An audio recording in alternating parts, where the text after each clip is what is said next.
Hello YouTube, this is the Bolt Speed Gamer for the first video I am making to upload to YouTube. I am a new YouTuber that is going to be uploading Pokemon Wi-Fi battles, as well as a couple of other styles of videos. Anyway, from now on I'm going to be introducing myself as Bolt, because it's much more difficult to say, hello YouTube, this is Bolt Speed Gamer, because it is such a mouthful. So, anyway. Now, looking at the battle, I am using a Trick Storm strategy, which is a combination of a Trick Room and a Sandstorm. So I have a Pokemon with Sandstream, and my Bronzong uses Trick Room. So, and I have all my Pokemon with speed hindering natures, so that they go as slow as possible. So, and I focused on making them all as slow as possible to basically outslow some guys, so I go first. So by the way, all these Landorus, Thundurus, and Tornadorus are Theron forms, but I do not have black or white too, I just have black and white. And so I'm probably going to try to get it, but you can't see the different forms. Anyway, so I start off with trying to get the Sandstorm up, then I get my Trick Room up, and now I switched out Tyranitar and sent in Regirock to do a little bit more damage, because Tyranitar's attack was halved from the 2 Intimidates it took from Landorus Theron form. This Lugia was a big problem for me because of how bulky it was. I don't usually fight Ubers, and so I didn't know how strong a Lugia was, or at least how bulky it was. And so I ended up having to look it up on Serebii, because I didn't realize that Lugia had very high defenses, as well as its Dream World ability is multi-scale, which means at full HP, it takes half of damage it would normally. So now I was actually doing a mixture of attacking Gliscor and attacking Lugia, because I didn't realize how bulky it was. And Regirock is my physical wall. He can take any hit. That was a +2 Earthquake, and he didn't even lose half HP, so I was very happy about that. I get my Trick Room back up, because this was a very long match, and it was really fun because it was a bit of a brain bender. It made me have to think. So, anyway, so I'm up against his Gliscor and Lugia. So my thinking was, since he had +2, I really was kind of scared of what Gliscor could do to my team. He could just wreck my team. And so I'm trying to focus on taking him down, but he does a very good prediction and protects with Lugia. I mean, with Gliscor. And this helps his Lugia gets a free recover, so that was very bad for me. But now I send in Omastar to get Ice Beams off on Lugia and Gliscor, because they're both super effective, and Omastar has the Expert Belt, which allows him to have 25% boost on super effective attacks. I'm not sure if it's doubly super effective, it's a 50% boost. Maybe you can look that up and tell me in the comments. That'd be very helpful. So I use Ice Beam on Gliscor. I Psychicked it just to make sure it was taken down. If he had used Protector, that would have been very bad for me. But he didn't, so it's good. So now he actually has a Politoed, which you'll see in in a second or two. And there it is. And it has Drizzle. So he's running a bit of a rain team, so I actually have to... It's a bit of a weather war to see who will have their weather condition up till the end. So I'm very happy here, because my Bronzong is very bulky, and he takes a rain-boosted Hydro Pump, which was very good, because... And this is a very bulky Bronzong, so that he can set up Trick Room no matter what. He's taken a Fire Blast, which is outstanding. So I get Tyranitar back out, and I know Tyranitar can take Hydro Pump and Ice Beam, because Sandstorm boosts Rock-type Pokemon's special defense by 1.5 times. So Now I'm trying to take down this Politoed while, so that I can have the Sandstorm up for the rest of the game, but he switches it out into Landorus Theron form. Again, not that you can tell. But anyway, I protect with Tyranitar because I want to get some damage off on Landorus. But he actually ends up going for the Toxic. So, and I didn't want Tyranitar to take any damage.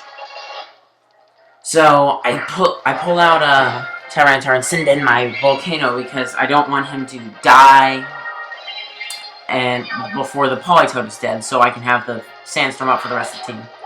By the way, for those of you who did not know, if you have leftovers equipped on a Pokemon, it nullifies the effects of the Sandstorm. Basically, you lose 16 of your HP and then you gain it right back. So remember that, but also a thing to remember is that Sandstorm goes first. So if you have a Pokemon that's really low at HP, the leftovers won't prevent him from dying. So here I use Protect with Volcano because obviously I don't want to take the Hydro Pump, which is dead obvious. But anyway, now I get Politoed dead, which is very good because that means as soon as I switch in Tyranitar, I will have Sandstorm up for the rest of the match. Right now, Rain's up though. So Twisted Dimensions return to normal, so I'm gonna have to get the Trick Room back up. So I switch out Volcano or Camerupt and send in Tyranitar. By the way, my set for tiers on this team is 1 OU, 1 UU, 1 RU, and 2 NU. I have, for my NU, it's Camerupt, Cacturne, and Regirock. I was really surprised when I saw that 3 out of the 4 Regis were never used tiers. It's Regice, Regigigas, and Regirock. Registeel is the only one that's actually it's only in the UU tier though. So I was actually really surprised, because I do love using the Regis. They were a great addition in Helen. But anyway, I should probably continue talking about the battle. So, here I was just surprised about how long Lugia had survived. It was just a complete thorn in my side the entire battle. But as I said before, it was very fun. So here I know Thundurus is a heavy attacker, especially Thundurus Theron form. So I get the Stonage off to take it down before it can harm my guys. Now here I go for the move that you might consider cheap, but we didn't really specify rules, and he initiated the fight, and so he left the Wonder Launcher on, and so I actually use it on Tyranitar here because we didn't really specify rules, and he used a nuker, so I figured I sort of needed an advantage, so I actually use a full restore here on Tyranitar. Because we didn't really specify rules. That might have been what you might call that a cheap move, but I felt like it was fair since he was using Ubers and I wasn't. You can decide what you will. But anyway, I was going for Psychic on Lugia for the special defense drop, so that Eruption can do a lot more damage. But he goes for the Toxic right back on Tyranitar. So I go for the Crunch because I ran out of power points for Stone Edge. But I get the Trick Room back up. And I think Lugia is actually his last guy. And so his Lugia is actually going to try to stall me out for the rest of the match.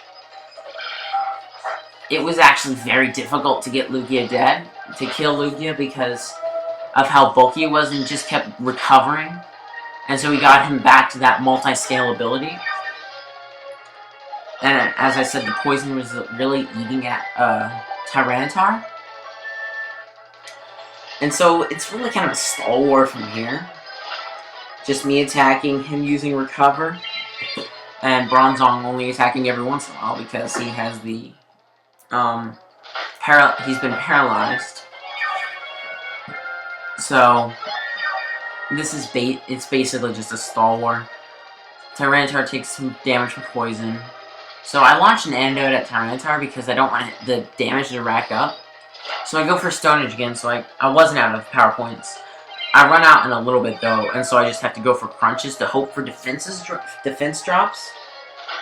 And then so we just keep stalling, and I think the trick room went down, and so here no, it goes down next turn because Bronzong went first, and he's paralyzed, which means the trick room's still up. I believe it goes down next turn, which is the point where I try to get the trick room back up. Yeah, the Twisted Dimensions return to normal, and so I try to get the trick room back up, and he stays but Bronzong actually gets paralyzed here because he's going last. And Bronzong gets paralyzed here, but then I realize it's only Lugia left. Why am I keeping Bronzong in? Because Lugia is just going to recover. So I call Bronzong back and I send in Regirock because he has some Stone Edges still left. So I'm hoping with a combination of critical hits from Stone Edge and defense drops from Crunch, I might be able to take down that Lugia. And I kept focusing it, and I go for the Crunch again, and it gets him down to about half. I go for the Stone Edge, and I'm hoping for a critical hit, but no, it stops at the red. As you can see, Regirock has the Shell Bell. It stops at the red, and I know he's gonna go for the recover here, and it's just, I was like, ah! So, I go for the Crunch, but then I keep hoping for the defense drop. Here I go for the Crunch, and then the Stone Edge. Now, we're wrapping up to the end of the match. He actually goes for Toxic. I think he knew he was going to end up losing, and he just wanted to end it. Because we were actually in this battle 45 minutes, including the communication times. And that will be the game. That was my first Pokemon Wi-Fi battle, and a victory.